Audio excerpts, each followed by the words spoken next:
Saya juga sudah bilang begitu. Tapi kelihatannya mereka sungguh-sungguh. Bahkan Pak Rahman berjanji akan menanggung biaya pengobatan Siti sampai sembuh. Ya, saya maafkan mereka. Tapi lain kali saya akan habisi dia. Saya pamit dulu. Ya sudah, pergi saja sana.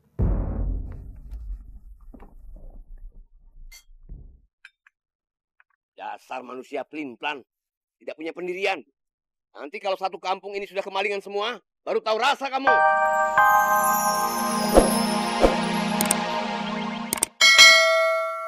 Dia mati bersama bapaknya. Siap!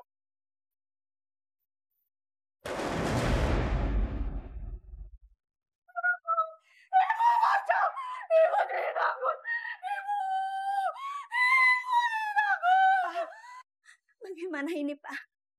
Panasnya makin tinggi. Bapak juga tidak tahu, Bu. Besok pagi kita bawa saja ke puskesmas. Ibu macam! Ibu takut! Astagfirullahaladzim. Istighfar. Istighfar. Oh, tidak ada pocong, Nak. Tidak ada pocong.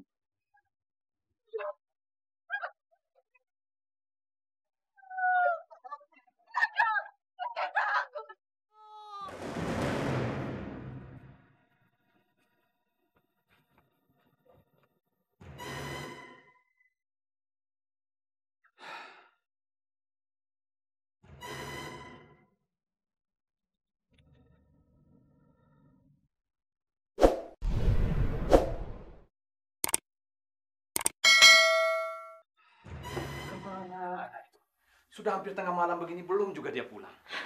Biarin aja, Pak, biar nggak pulang sekalian. Anak nggak tahu diri, udah diurusin, masih nyusahin juga. Bapak sih nggak mau nurut omongan ibu. Anak pencuri masih diurus juga.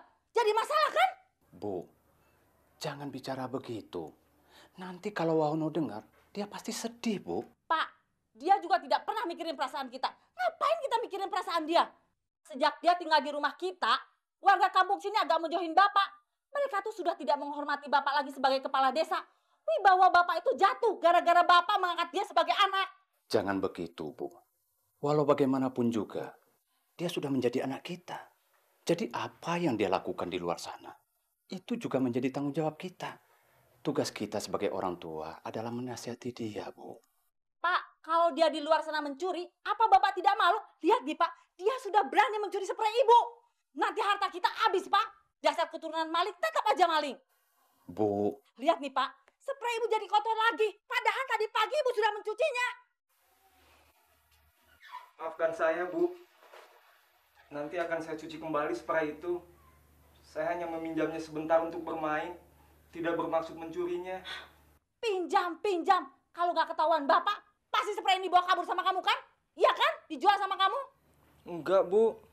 Wahono, sini kamu. Maafkan Wahono, Pak. Tadi Wahono cuma iseng. Mau menggoda anak-anak yang pulang mengaji. Enak aja minta maaf. Nih, yuk yang bersih. Jangan dibawa kabur lagi ya. Dasar turunan maling, tetap aja maling. Iya, Bu. Kamu kenapa selalu mengusili penduduk kampung sini? Nanti lama-lama, orang bisa benci sama kamu. Biar saja, Pak. Habis Wahono nggak punya teman. Jadi Wahono nggak tahu harus berbuat apa. Jadi orang baik juga percuma. Mereka tetap saja membenci Wahono dan mengatai kalau Wahono ini anak pencuri. Sudahlah. Yang penting, jangan kamu ulangi lagi perbuatan buruk itu. Kamu itu kan sekarang anak Bapak. Jadi apa yang kamu lakukan di luar sana, itu menyangkut nama baik Bapak. Bapak ini kan seorang kepala desa. Jadi kamu harus menjaga wibawa Bapak. Jangan pernah lagi kamu pikirkan almarhum bapakmu. Itu semua masa lalu. Ya. Iya, Pak. Wahono mengerti. Maafin Wahono ya, Pak. Wahono janji tidak akan melakukan perbuatan tercela lagi di kampung ini. Itu namanya baru anak Bapak. Besok, kamu minta maaf pada orang yang kamu...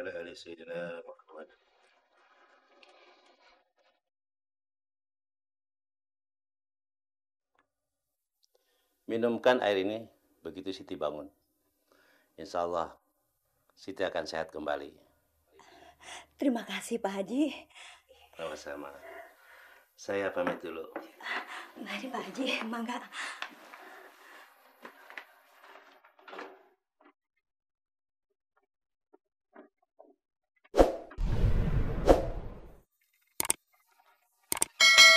Sebenarnya anak saya kenapa Pak Kiai? Apa benar-benar dia melihat hantu pocong? Tidak. Dia hanya kaget saja. Bapak tidak usah cemas. Terima kasih banyak Pak Kiai. Assalamualaikum. Waalaikumsalam.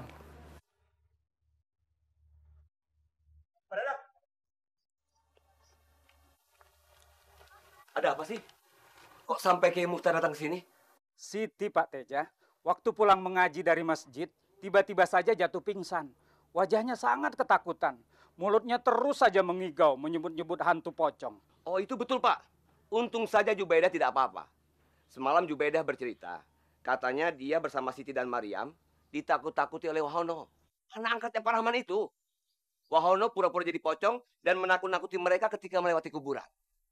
Untung saja Pak Rahman memergoki. Langsung saja dia kabur.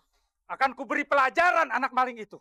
Aku tidak peduli dia anak angkat siapa sekarang. Kalau memang Pak Rahman tidak bisa mengajarnya, biar aku yang akan menghajarnya. Bagus itu Pak. Saya setuju. Memang salah satu dari kita harus ada yang berani bicara dengan Pak Rahman. Untuk mengusir anak itu dari desa ini. Agar tidak ada lagi keonaran di desa kita Pak.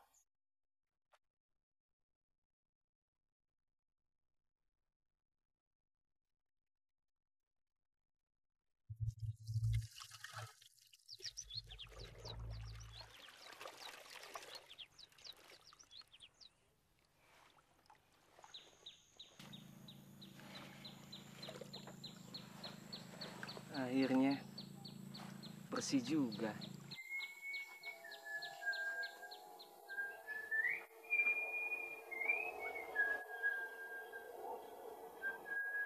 Pak Rahman! Pak Rahman!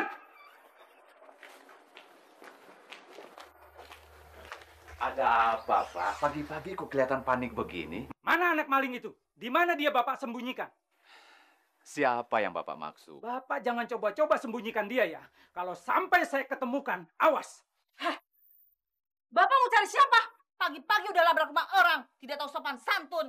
Anak angkat kalian itu yang tidak tahu adat. Karena perbuatannya tadi malam, anak saya hampir mati ketakutan. Mana dia? Sabar, Pak, sabar. Pak Dadang, perbuatan anak kami semalam memang keterlaluan. Kami juga sudah memarahinya, Pak Dadang. Dan dia berjanji tidak akan mengulanginya lagi. Enak aja. Kalau tadi malam anak saya sampai mati ketakutan, bagaimana? Siapa yang mau tanggung jawab? Apa Bapak bisa mengganti nyawa anak saya? Maafkan saya, Pak. Akan kuhajar, Pak. Sabar. Minggir, Pak. Ini tidak ada urusannya dengan Bapak. Ini urusan saya dengan dia. Pak Dadang, segala sesuatunya itu kan ada jalan penyelesaiannya. Lagi pula Wahono kan sudah minta maaf. Walaupun dia anak angkat saya. Dan kalau memang ada biaya pengobatan yang dikeluarkan untuk anak Bapak, biar saya yang mengatasinya. Kalau memang dia sakit gara-gara perbuatan anak saya. Baiklah. Karena saya masih memandang Bapak. Kali ini saya maafkan dia. Tapi lain kali kalau dia macam-macam, saya habisi dia.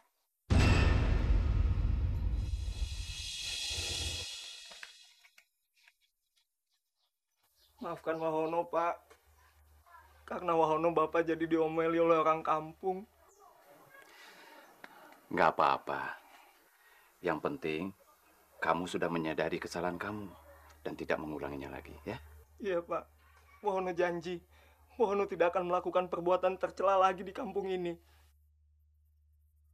Sekarang, Wahono mau pergi ke rumah Siti, Jubaidah, dan Maryam untuk meminta maaf. Bagus. Sudah, ya?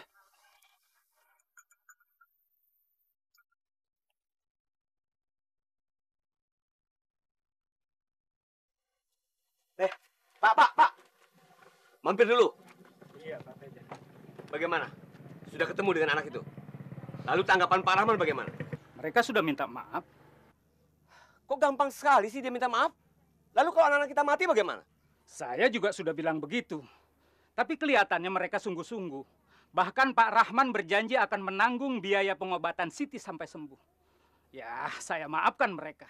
Tapi lain kali, saya akan habisi dia. Saya pamit dulu. Ya sudah, pergi saja sana.